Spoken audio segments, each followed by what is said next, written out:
တာတို့သမီးတို့ရေတာတို့သမီးတို့ကိုဆရာမမေကအဲ့ရနဲ့အိုးကလေးဆိုတဲ့ပုံမြင်လေးကိုပြပြအောင်မယ်နော်တခါတုန်းကပေါ့ကွယ်ရေထမ်းသမားတူးမှာရေအိုးလေးနှလုံးရှိတယ်တဲ့ရေထမ်းသမားအဲ့ဒီရေအိုးနှလုံးကိုတဘိုးရဲ့တစ်ဖက်တစ်ချက်စီမှာချိတ်ဆွဲပြီးတော့ရေထမ်းထွက်လေးရှိတယ်တဘိုးဆိုတာတစ်သားချောင်းပေါ့ကွယ်အဲ့ဒီတစ်သားချောင်းကိုပခုံးမှထမ်းအရှိမအိုးတစ်လုံးချိတ်နောက်မှာအိုးတစ်လုံးချိတ်ပြီးတော့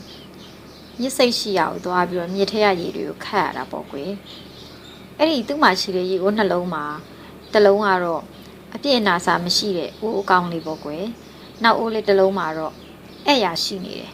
အိုးမှာအဲ့ရရှိနေတဲ့အတွက်ကြောင့်မလို့အိုးထဲကိုရေအပြည့်ထည့်ပြီးမဲ့ရေတွေကအဲ့ကြောင်းတွေကနေစိမ့်ပြီးတော့တစက်စက်ကျနေလို့အဲ့ဒီအိုးကလေးကဘယ်တော့မှရေအပြည့်အသေးမပေးနိုင်ရှာဘူးတဲ့ကွယ်ရေထမ်းသမားလေးကမြစ်စိတ်ကိုရေသွားပြီးတော့ခတ်ရတာခရီးရတော်တော်ဝေးတာကိုဒါကြောင့်မို့လို့ရေထမ်းသမားလေးရေထမ်းပြီးပြန်လာတိုင်းမှာအဲ့ရနဲ့အိုးကလေးတွေကရေတွေဟာအိမ်ပြန်ရောက်တဲ့အခါမှာအိုးတစ်ဝက်လောက်ပဲကျန်ခဲ့တယ်တဲ့ကျန်တဲ့တစ်ဝက်ကတော့လမ်းမှာယူစိမ့်ပြီးတော့ကျန်နေရစ်ခဲ့တယ်နေ့တိုင်းမှာရေတစ်ခေါက်တည်တိုင်းအိုးနှလုံးစာပဲတော့မှရေမရဘဲနဲ့ရေဟာတအိုးနဲ့တစ်ဝက်စာပဲအမြဲရတာပေါ့ကွယ်အလို့နဲ့ရေထမ်းသမားလေးကရေကိုဒီအိုးလေးနှလုံးနဲ့တဲလာတာနှစ်တောင်မှကြာနေခဲ့ပြီကွ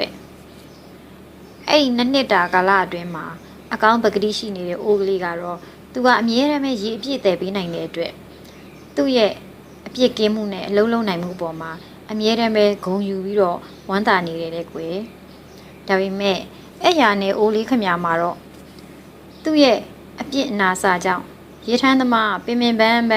တည်ရပေမဲ့လေအိမ်ကိုရောက်တဲ့အခါမှာသူ့အိုးထဲမှာရေကတဝက်ထဲပဲရှိတာကိုသူမြဲတမ်းပဲဝမ်းနေလို့မစုံရှက်လို့မစုံဖြစ်နေတဲ့ကွယ်ဘာဖြစ်လို့လဲဆိုတော့ရေထမ်းသမားရေအမြဲတမ်းအပြည့်ဖြည့်ပေမဲ့လေသူကအိမ်ကိုရောက်ရင်ရေတဝက်ပဲကျန်တာကိုကွယ်အဲ့လိုနဲ့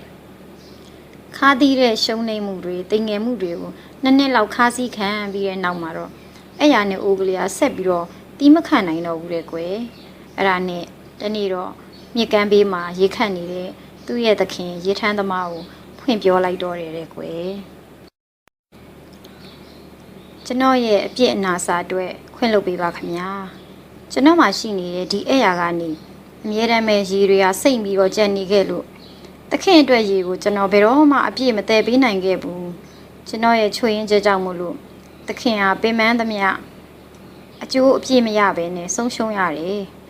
တာဝန်ကြေအောင်မလုပ်နိုင်တဲ့အတွက်ကြောင့်မလို့အဲ့ဒါကျွန်တော်အားနည်းချက်ကြောင့်ပါဗျာသခင်ရဲ့ခုလိုဖြစ်ရတာကျွန်တော်စိတ်မကောင်းဖြစ်တယ်လို့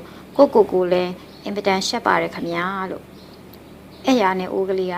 သူ့ရဲ့သခင်ရေထမ်းသမားလေးကိုပြောလိုက်တဲ့အခါမှာတဲ့ရေထမ်းသမားလေးကအဲ့နေတဲ့အိုးကလေးကိုနားလည်အောင်ရှင်းပြပါတယ်တဲ့မင်းရဲ့တခြားဘက်အချမ်းမှာမရှိဘဲနဲ့မင်းဘက်အချမ်းမှာပဲရှိတဲ့ပန်းပင်လေးတွေကိုလမ်းတစ်လျှောက်မှာသတိမထားမိဘူးလားယင်လို့မေးလိုက်တယ်တဲ့ငါကမင်းရဲ့အားနည်းချက်ကိုသိတယ်လေဒါကြောင့်မို့လို့ငါရေထမ်းတဲ့အခါမှာမင်းရှိတဲ့ဘက်အချမ်းမှာပဲရှိတဲ့မြေကြီးတွေပေါ်မှာပန်းမျိုးစိလေးတွေကိုကျဲခဲ့တယ်အိမ်ပြန်လို့ရှိရင်လမ်းတစ်လျှောက်လုံးမှာမင်းစီကနေကြတဲ့ရေတွေကအဲ့ဒီပန်းမျိုးစိတွေကိုအပင်ပေါက်စေတယ်ရှင်သန်စေတယ်ကြီးထွားစေခဲ့တယ်အခုဆိုလို့ရှိရင်အဲ့ဒီပန်းပင်လေးတွေကပွင့်ပေးလို့ငါအိမ်ပြန်မှာအဲ့ဒီပန်းလေးတွေကိုခူးလို့ရတယ်ပန်းအိုးလဲထိုးလို့ရတယ်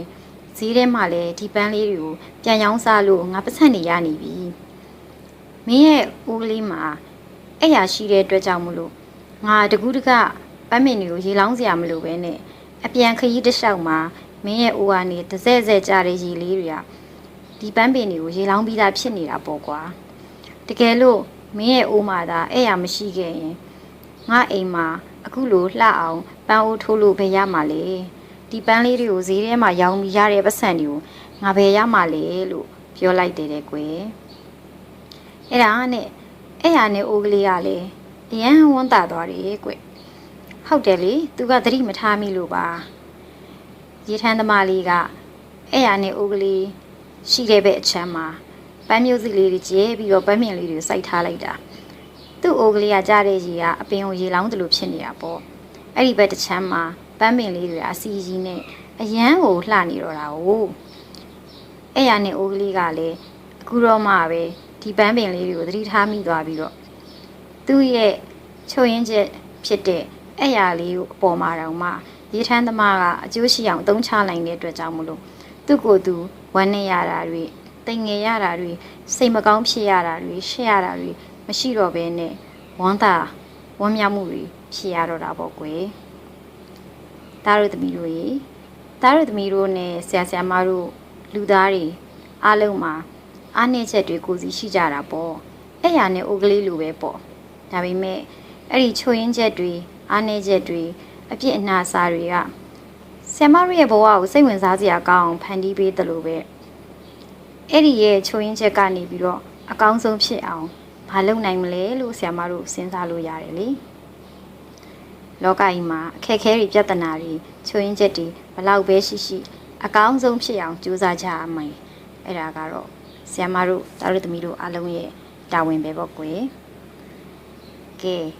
အဲ့ရနဲ့ဥပလေးအကြောင်းတော့ဆရာမမေပြောလို့ပြီးသွားပြီဒီပုံမြင်လေးကိုနားထောင်ပြီးတော့တားတို့သမီးတို့ရောဘယ်လိုမျိုးစဉ်းစားမိကြလဲကွယ်တားတို့သမီးတို့အားလုံးကိုချစ်တဲ့ဆရာမမေ